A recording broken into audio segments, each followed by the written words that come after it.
military vehicle that is accepted into service, there are often roughly 10 others that never prove to be either effective or economically viable, Sputnik News tactfully reminded its readers. However, they are not usually born in vain, some of them are later used for the development of new generations of weapons. Sputnik News cited 5 examples.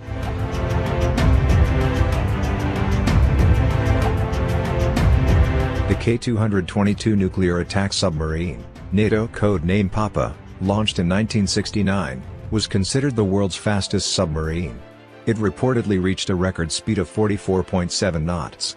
But only one model was ever built. The problem with the K-222 was that its hull was built from titanium, which made it exceedingly expensive. It was even known by the nickname the Golden Fish, according to Sputnik News. Aside from this, the submarine was also very noisy, which stripped it of a key advantage, low detectability.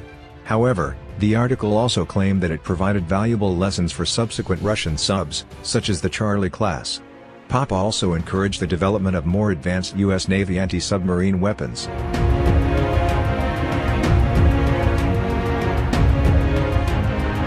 The Su-47 Berkut fighter, NATO codename Firkin, which first took flight in 1997, had distinctive forward-swept wings designed to increase maneuverability, longer range and faster subsonic speed. However, such a design increased the stress on the wings, requiring much more expensive materials to be used in production, Sputnik News said. In combination with the slated completion date, 1997, at a time when the Russian economy was highly vulnerable, led to the closure of the project. However, lessons from the project were incorporated into today's cutting-edge Su-57.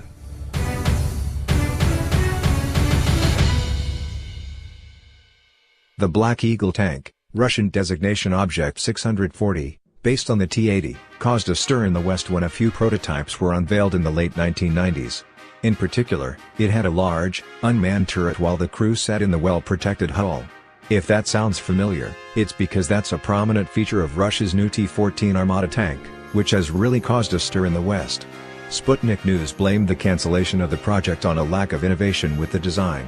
Yet curiously, officials told Russian media in 2009 that the Black Eagle never existed as more than a prototype, there was no such project, and those 20-year-old pictures show a mock-up of a futuristic tank which remained just a product of someone's imagination.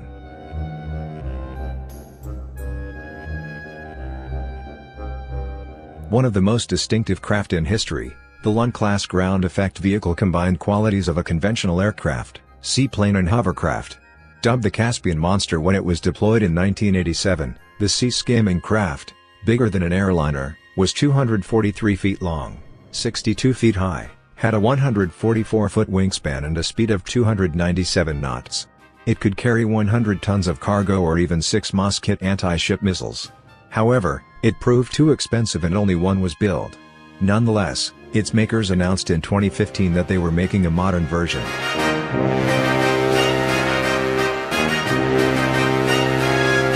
The MiG-105, nicknamed Leopard, Slipper, was an orbital spaceplane conceived in the 1960s as a Soviet response to the abortive US X-20 Dinosaur project.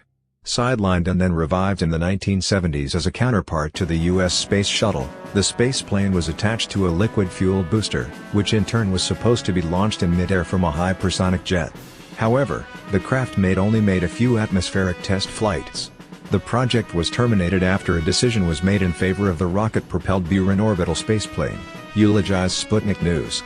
The ideas behind the MiG-105 haven't been used so far, but maybe one day its hour will come. Sputnik News is being generous in its epitaphs of weapons that ultimately proved to be expensive flops for the Soviet and Russian economies. Yet the United States is no different. How much of the American taxpayers' money has been wasted on expensive dead-ends like the B-70 bomber or F-111 fighter? Communist or capitalist, Russian or American, there is an